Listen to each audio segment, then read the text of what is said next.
The Arkansas Democrat Gazette. Let's see here. We've got a few headlines from them reporting on the Arkansas legislative session. We have, real quick, the tax. Let's talk about tax. So we have the. I guess they're sending the tax cut package to the governor's desk. Bill cutting Arkansas's top individual income tax rate, top corporate income tax rate on its way to Sanders. I was reading a few publications about this week, and some people were saying, "Well, wish we could have done more on taxes," and I do too. Everybody does. The economy is where it is right now, and it's tanking. The U.S. dollar is tanking over time. I don't know what it's doing today, but it's been tanking. You've got new financial alliances being made globally. You've got people abandoning the dollar. You've got the second largest economy in our hemisphere. Brazil is now saying they're going to settle up with Chinese dollars or Chinese yen. They're not going to be using. They're not going to be using our currency anymore. This is happening all across the globe, and so I think lawmakers are probably a little bit worried. Now, we can look at spending, and we can look at the amount of money that the Arkansas government's getting, and it's a lot. It's a lot, and it's something that's got to be done about it in the future. But as of right now, I think there's just not the appetite for just massively, completely getting rid of the income tax, which would be amazing. Individuals pay a top income tax rate of 4.7%. Corporations would go down to 5.1. Okay, so going from 4.9 to 4.7 would be individuals, and the state's top corporate income tax rate would be going from 5.3 to 5.1. It would be retroactive to January 1st of 2023. Also, they've got prisons. Now, this is what they've been working on a lot, and they're working feverishly on it. This is Arkansas House Committee. This is Will Langhorne saying that the Arkansas House Committee passed an amended parole overhaul bill. Now, this bill would do essentially, I think, what a lot of us, when we talked to Senator Ben Gilmore on this program a couple of weeks ago or several weeks ago at this point, I did not know that there was this 1/6 rule.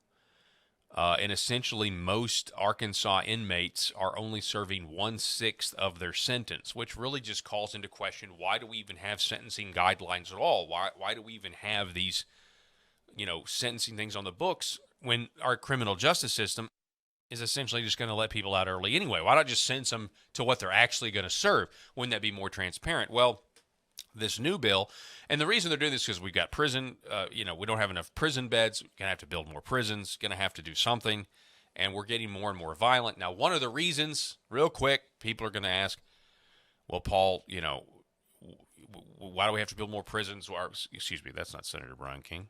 That was from last week. Why do we have to build more prisons? Why do we have to do all this? Well, because we're becoming an increasingly immoral populace. And the more immoral that we get, the more people pass laws to try to govern it, and then the more immoral people are, the easier it is for them to go around those laws, and so then more government, and then you get around the laws, and more government, and get around the laws.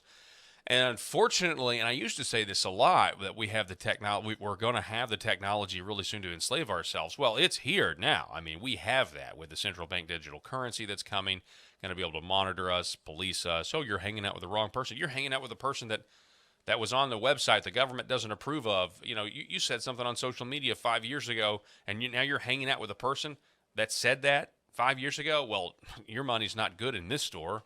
Or you can't have bacon today because bacon, you're going to have the bug meat or the fake meat or the Bill Gates meat or whatever. We are there, folks. We are there. And a lot of some of that's not necessarily because of an immoral population. It's just because of a completely out of control, I don't know. But anyway, to my point, we have more and more people that are doing terrible things and are a threat to those of us who want to live peaceably, specifically here in the state of Arkansas. Like, get rid of the globalism, get rid of the, just take the federal government out of it for a second. Let's just talk about what we can do here as a state.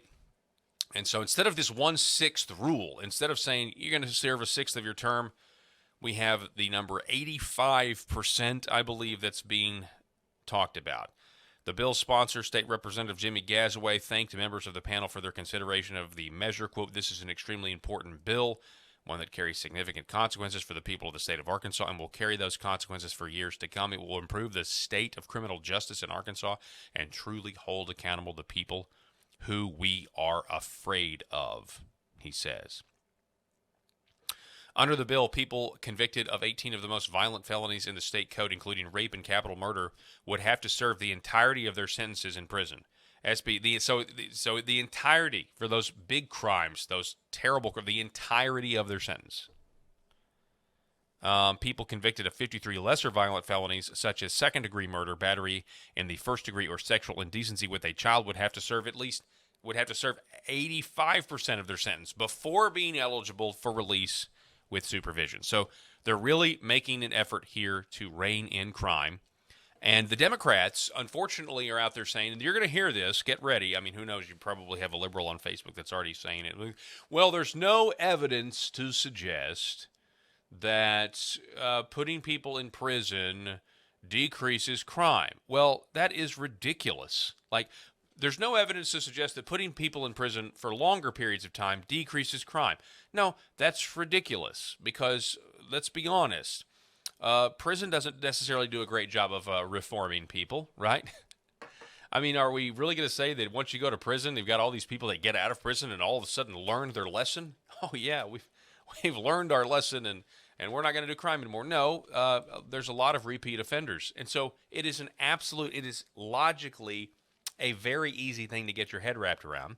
If you have a violent criminal who is in prison for longer periods of time and not out on the streets, you're going to have less violence than you otherwise would have. It's very logical, and anybody that's raised kids, this is like a cause and effect. Anybody that has kids, this would be cause and effect.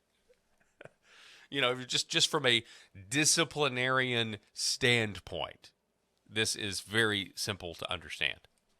But the left, I don't know, they want to, for whatever reason, when they get, even the left in Arkansas, for whatever reason, they start to rationalize and start to make excuses. And I mean, they're not for discipline. They're not for discipline, Anyway, it's just one of those things. It is one of those things that we have to cope with. Okay, so real quick, so we're going to watch the prisons. We're going to watch some of these other bills. Everything is very fluid right now. There's some pieces of legislation that have failed that I wanted to pass. We'll talk about that probably at a later date.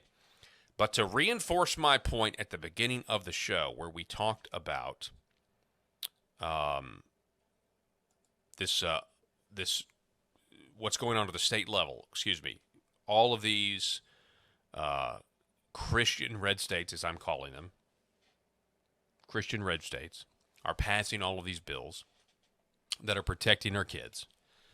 Here is another version of that. So this is a website called the KansasReflector.com, and as you can see here, we have, let's see if we can't zoom in that for just a little bit. All right, so here is a website where over in Kansas, they've done a student-athlete ban. They're trying to protect women's sports, okay? All right, so that T-shirt there says protect trans youth, kind of like the B-roll that we saw with Governor Sarah Huckabee Sanders. Transgender girls are now blocked from playing in women's sports. This is in Kansas, so we're not talking about Arkansas. We're talking about just regular old minus Arkansas. And they overrode their governor's veto. So this is, I wanted to throw this out there. We could be in a situation where we have a Democrat governor who's not signing any of this stuff, like we used to have. like we used to have. By the way, yes, Asa Hutchinson is running for president. We didn't talk about it here because, we're talking about it now. I didn't make it it's not like Governor Asa Hutchinson, former Governor Hutchinson, has a chance of even sniffing the White House. I think we all know that. It's more about having chess pieces on the board for, Walmart corporations, maybe companies from the Shandong province or Shandong province. I don't even know. Anyway, back to this story. It sort of breaks my heart, Kelly said. It certainly is disappointed. This is the governor about the override of the veto. But you had some leftists in the audience melting down. Following the House vote, you had a state rep, Susan Ruiz, a Shawnee Democrat from Kansas, stood up and addressed some of the Republican lawmakers who voted for the ban, yet telling them they were, quote, full of excrement. I didn't, you guys get the picture. So anyway, there was a meltdown there, and anyway, it's happening all over, happening everywhere, folks, everywhere, all across the state, all across the country. This is happening. So it is a very, very good thing.